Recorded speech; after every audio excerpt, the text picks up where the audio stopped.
Governor ഏതെങ്കിലും തരത്തിൽ അന്വേഷണം നടത്തിയാൽ അതിന് ഉത്തരം നൽകേണ്ട ബാധ്യത സർക്കാരിനുണ്ട്. എന്നാൽ ഒരു വിധത്തിലുള്ള സംശയങ്ങളും ക്യാബിനറ്റിനോടോ മുഖ്യമന്ത്രിയോടോ ഗവർണർ ചോദിച്ചിട്ടില്ല. ഭരണപക്ഷ പ്രതിപക്ഷമില്ലാതെ അംഗീകരിച്ച ബില്ലാണ് ഭൂപതിവ് ചട്ട ഭേദഗതി. എന്നാൽ ഗവർണർക്ക് ഭരണഘടനാപരമായി ചെയ്യേണ്ട ഒരു നടപടിയും ബില്ലിൻ്റെ കാര്യത്തിൽ ഗവർണർ ചെയ്തിട്ടില്ല. സഭ ഏതെങ്കിലും വിധത്തിലുള്ള ഭരണനിർവഹണവും നിയമനിർമ്മാണത്തിനുള്ള നിർദ്ദേശവും ഉണ്ടായാൽ അത് ആ സമയത്ത് തന്നെ ഗവർണറെ അറിയിക്കണം എന്നുള്ളതാണ്.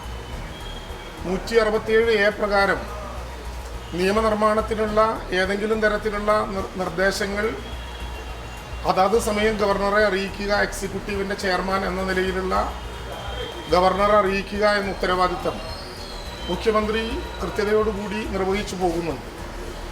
അതിൻ്റെ ഭാഗമായി 7/8/2023 960 ഭൂപതിവ് നിയമത്തിൽ മാറ്റം വരുത്താനുള്ള ക്യാബിനറ്റിൻ്റെ ആലോചന ആ സമയത്തു തന്നെ ബഹുമാനപ്പെട്ട ഗവർണറെ അറിയിക്കുകയും ചെയ്തു.